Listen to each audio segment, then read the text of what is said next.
Well, the Eagles' tough past few games turned into a complete nightmare last night, with Jalen Hurts calling out his teammates despite the $200 million quarterback making some boneheaded interceptions in the fourth quarter. Also, if you're hoping that Brian Johnson was going to get the Desai treatment after last night's debacle, you probably shouldn't listen to what Nick Sirianni had to say about the offensive situation. And James Bradberry got cooked all night long and could be heading for the bench to start off the Christmas week. The Eagles, well, they're an absolute mess. I'm Thomas Mott. This is the Thomas Mott Show.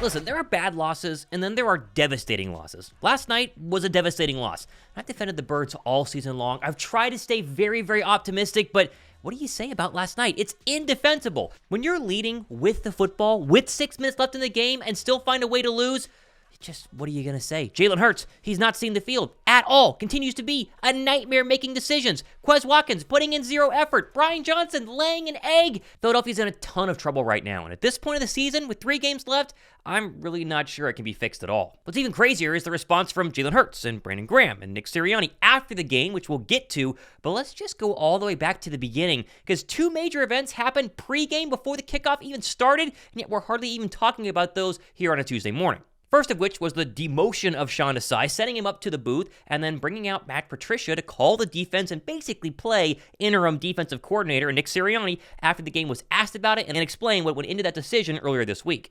Yeah, I made the decision. I did what I thought I needed to do with the best interest of the football team. I didn't feel like, we made some adjustments there. I didn't feel like we were playing well enough and coaching well enough on defense, so I made an adjustment. And it was my decision, and that's what I did. When did you make that? When did I make it? I made it sometime in the middle of the week. The worst part of it is, it actually worked. The defense looked better under Patricia. The secondary was much, much better. The tackling, the motivation, everything seemed to be way better for the defense. And yet, you have the final drive where they go right down the field and scored. If the Eagles had won that game last night, we would be praising the hell out of Nick Sirianni and Patricia this morning. Because they lost, it's all for naught. Now, of course, the other big pregame event was the report that Jalen Hurts had some sort of serious flu-like symptoms, flew on the plane separately from the team. Boy, you could tell at pregame, though, and actually during the game as well. He definitely looked sick, but enough with the excuses. It doesn't matter. You had a must-win game to keep pace in the NFC, and Jalen played, and everybody picked you to win, and you still didn't show up to play and actually wet the bed in the end. Still, though, I guess for the opening drive, Philadelphia looked much better as they marched right down the field. Hurts found an open Dallas Goedert for a big first down. And then 4 plays later, how about Kenny Gainwell marching his way into the red zone on a very, very good blocked run attack. And then on 3rd down and goal, Hurts took it himself, and boy, I really felt like my guarantee of a double-digit win a couple of days ago on the show was going to be an absolute lock after that first drive by Brian Johnson and Jalen Hurts. And the defense would answer. Look at this. People were flying around to the ball. They were making tackles, overall playing really, really great coverage. This looked like a completely different unit early on. And after giving the ball back to the Philadelphia offense, they went right down the field again on another beautiful drive, even converting this clutch 4th down and 3 pass to Julio Jones. Hurts would then run a draw on 3rd down and 6 for about 5 yards, but over on the Manning cast on ESPN2, listen to Christian McCaffrey basically tell you exactly what the Eagles were going to run before the play was even snapped. Jalen Hurts is running a QB draw to the left. The tight end's going to pull. He's deep. Tight end's deep, so he's sifting backside. There you go. Oh, look at that. Look at that. If opposing running backs know what play we're going to do, even before the ball is snapped, what does it say about Brian Johnson's overall offensive scheme? Oh, and to make matters worse, on 4th and short, Jason Kelce would move the ball forward too much, causing a penalty which would have almost guaranteed a first down on a brotherly shove. And for those claiming that this wasn't a penalty and how can it be a false start and what were the refs looking at, well, Jason Kelce confirmed postgame that it was his fault and it should have been a penalty. They've been warning me that for years. I think, when you're trying to get a forward lean and really do that, I think I've had a tendency to do that in the past, so they've definitely warned me before. I think that it's got to be smart, especially in that situation. I think, if that's a full yard to gain, probably not as much, but I think because it was so short, the fact that I moved it forward at all was going to get called, and just got to be smart in that. Philly would settle for a field goal, but hey, they were still up 10-0. They had a lead. We hadn't seen this in weeks. But then Kenneth Walker would get going, and for some reason, Philadelphia's interior defensive run-stopping presence has completely vanished. It's gone. It does not exist anymore, and Walker was really Seattle's only offense the majority of the game.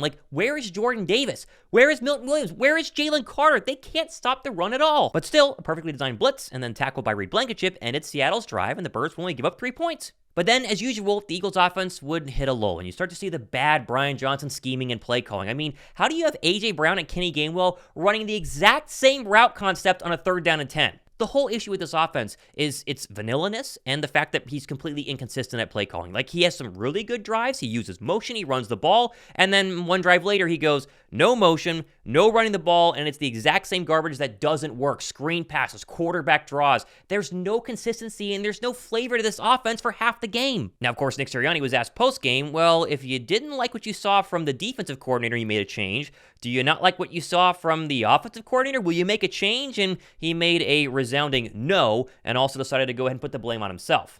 You know, some uncharacteristic things situationally, fundamentally, and anytime you have uncharacteristic things situation and fundamentally, that's got to go to me first. And so we all got to be critical on ourselves, me and starting with myself. And like I said, anytime it's the fundamentals or the situations that you got to look right at me for that. We get it. You need to be better. You got to improve. It starts with me, blah, blah, blah. Like, we've been hearing this for weeks. We've been hearing that there are issues that need to be corrected. And guess what? You haven't corrected them. Like, we can talk all we want. I'm going to win the lottery. I'm going to win the lottery. This week I'm going to win the lottery. I'm not winning the lottery. You have to make changes. You have to make adjustments. And honestly, at this point, I don't know if it's Jalen Hurts. I don't know if it's Brian Johnson. I don't know if it's Nick Sirianni. But you can do one thing. You can guarantee the fan base that it's not Brian Johnson by taking over play calling and showing what you can do, Sirianni. Because I'll be honest, I'm starting to wonder if Sirianni is not the offensive mastermind we all thought that he was, and that maybe Brian Johnson is just a product of being behind a bad head coach and a struggling quarterback. Seattle would again find some rhythm, and just like that, Kenneth Walker would rumble his way to tying up this ball game at the half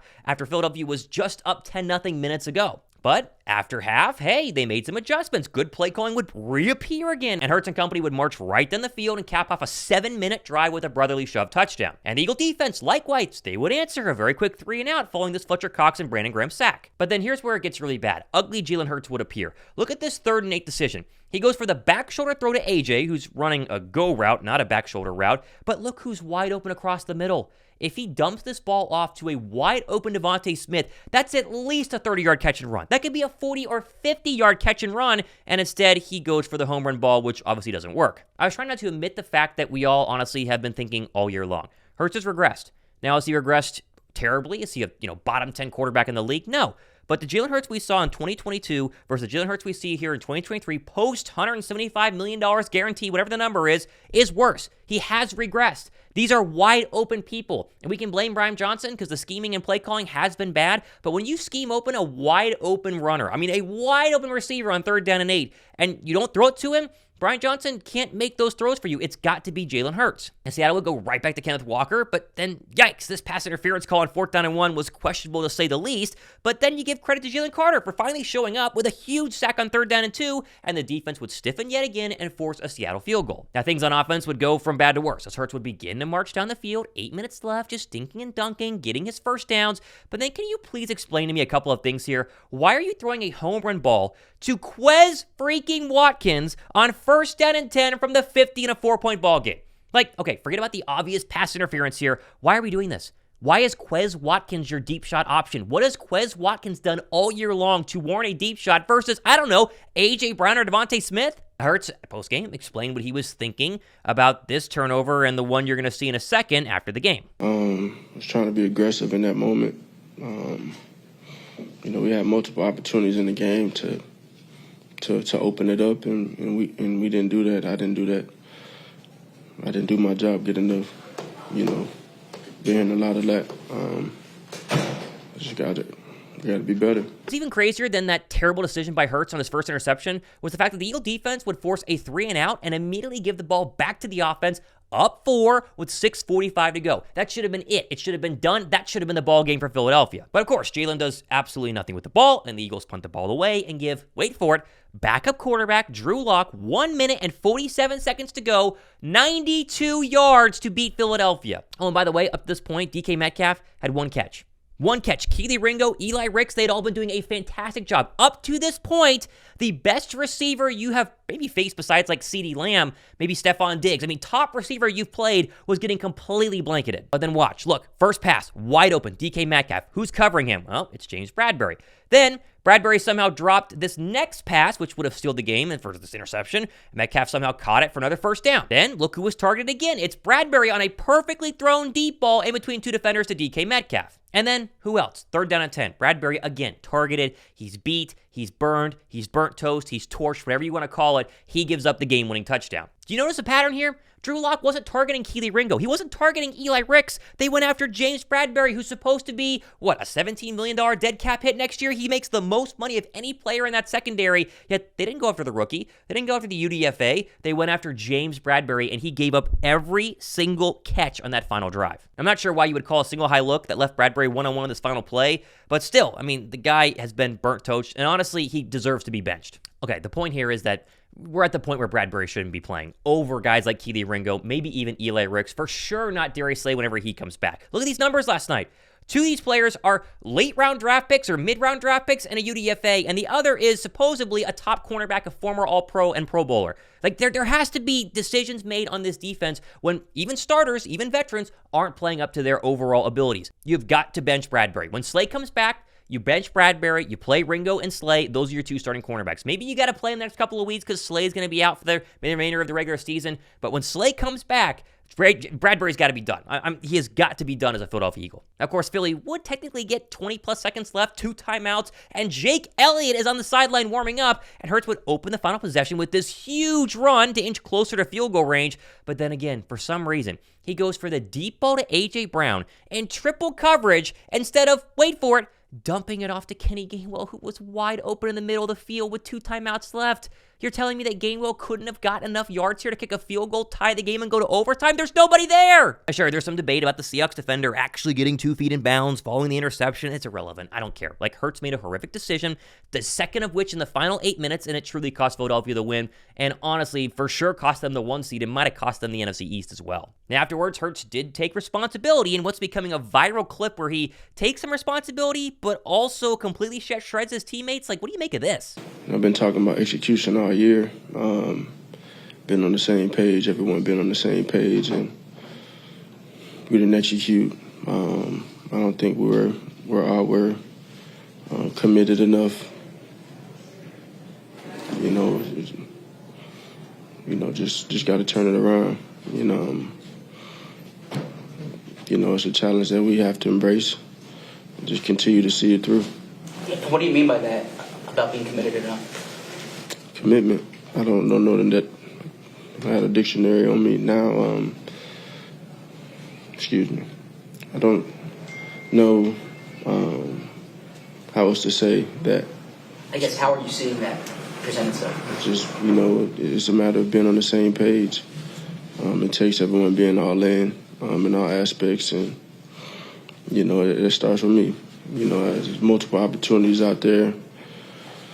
In the end, there's not another way you'd rather have it. First off, bro, you talking about execution. You're the one not executing. Like, A.J. Brown, Devontae Smith, Goddard, even the running game, the pass blocking, the offense was fine last night. You're the one who blew this. You're the one who made the decision to throw the football to Quez Watkins. You're the one who threw triple coverage to A.J. Brown instead of dumping it off to a wide open player, whether a Smitty across the middle or even just right there, Kenny Gainwell. You got to be better. And sure, we can call out teammates, and that's fine to do, but it's much easier to call out teammates when you're playing well and they're playing bad versus when you're playing bad and the rest of them are playing very, very well. That's a conversation and a line that's not going to sit well in the locker room, I can guarantee it. I mean, BG was asked about it today on 94.1 WIP, and he had a pretty interesting response.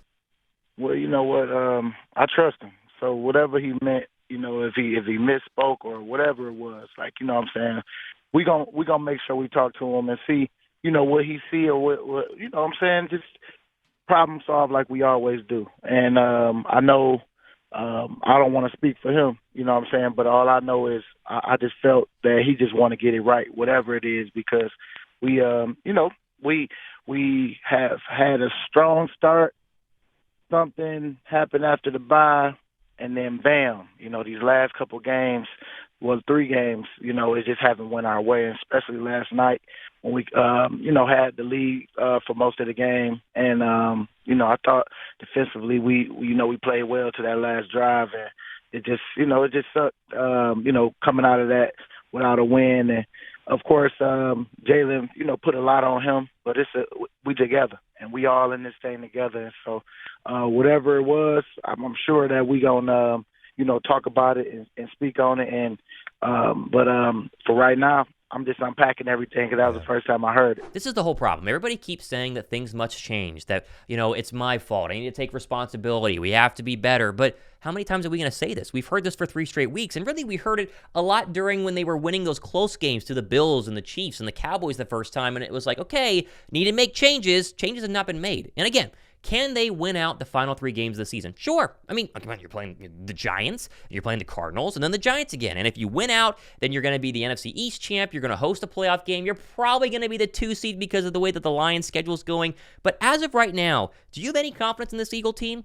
I have none. I mean, literally zero confidence right now that Philadelphia could win a playoff game. Now, could they get hot? Could things change? I'm a glass half full guy. Yes, I'm not saying that we got to, stop watching the Eagles right now, but it gets really, really old when you're told the same thing. This is the problem. This has to change. We've got to be better. This, and yet nothing changes. I mean, literally, this is the exact same football team we've seen for 13 straight weeks. Literally the exact same football team. And until something actually changes, this is going to be the continued result. Whether you win out and you get to, the number 2 seed or whatever it is or not. You're telling me this team can beat the Dallas Cowboys in a playoff game? You're telling me this team can go on the road and beat the 49ers? Right now, as currently constructed, not a chance. They have to make some serious changes. And whether that's, switching up the offense to give Jalen Hurts even more easy throws, go back to RPOs, take the play calling away from Brian Johnson, I don't know what the answer is. But they have got to be better because you're still a 10-win team. You're still a double-digit win team in a very weak NFC conference. If they, all you got to do is beat the Niners. Like, that's it. You beat the Niners, the AFC is weak, you can win a Super Bowl. But right now, as currently constructed, this Philadelphia Eagles team is struggling mightily, and I defended them for a long time, probably too long. People in the comment section have said, like, Thomas, you're too much of a homer. Like, you need to be harder on them. I'm done doing that. Like, Hurts has been bad. The offensive play calling has been bad. They do not stick to the running game. Bradberry's getting burnt. The run defense has been terrible. They got very little pressure on Drew Lock all night long. This is not a good football team right now, and until we see some actual major changes starting this weekend against the New York Giants, I'm not going to buy in that they're going to win a playoff game despite the fact they are for sure locked in and going to the postseason. And even though it is Christmas week, we got plenty more stuff happening the next couple of days and weeks. Rant down below in the comments section. I'm going to read and respond to as many comments as possible. Let me know what you guys think. It's a tough day to be an Eagles fan, and let's just hope they can figure it out, which, again, we keep saying week after week after week, but what else do you want to say? They got to figure it out. They got to do it soon. Or this is going to be a one-and-done, very disappointing 2023 season. I'm Thomas Mott, hanging out on a Tuesday morning. This has been The Thomas Mott Show.